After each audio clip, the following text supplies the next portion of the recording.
Hello makers! Welcome back to Tech2Dev, where we dive into the world of electronics and coding. In today's video, we're going to explore how to read files from an SD card using Arduino and display the content on the serial monitor. If you've ever wondered how to interface an SD card with your Arduino projects, this video is for you.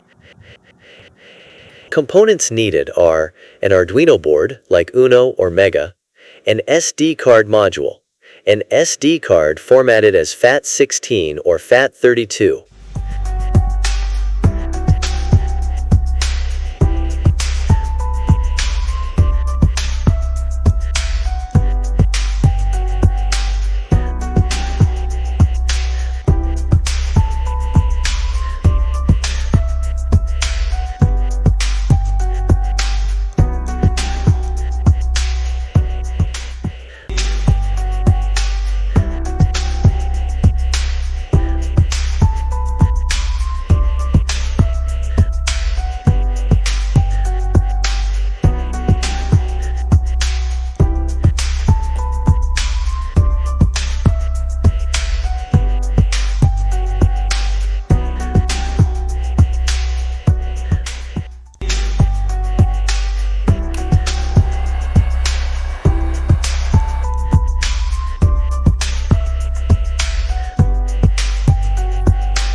Let's start by wiring the components. Connect the SD card module's VCC to the 5 volts or 3.3 volts pin on the Arduino, depends on your module. Connect GND to GND on Arduino. Connect MOSI to pin 11. Connect MISO to pin 12. Connect SCK to pin 13. And CS to pin 10. Once you've made these connections, we're ready to move to the coding part. MOSI and MISO are master out slave in and master in slave out terminal S used in SPI interface. The MOSI pin sends bits from master, another MCU, to the slave. The MISO pin is used to send bits from slave to master. Along with MOSI MISO, another terminal SCK or serial clock in is needed to implement SPI.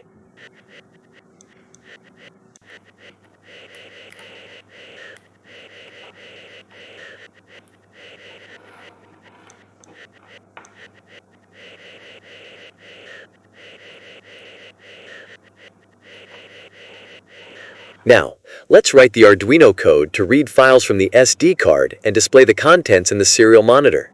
Don't worry, I'll guide you step by step. You can find the code in description section. This code initializes the SD card, reads a file name given at line number 24, and displays its contents in the serial monitor. Make sure the file exists in the root directory of your SD card. Once the code is uploaded, open the serial monitor in the Arduino IDE. If everything is connected properly, you'll see the file contents displayed on the screen. Here's the output. If the file doesn't exist, or there's an issue with the SD card, the serial monitor will show an error message. And that's it, SD card. You've successfully read files from an SD card using Arduino. This technique is perfect for projects involving data logging or configuration files. If you found this video helpful, give it a thumbs up and subscribe for more exciting tutorials. Have questions or suggestions for future projects? Drop them in the comments below. Thanks for watching, and see you in the next video.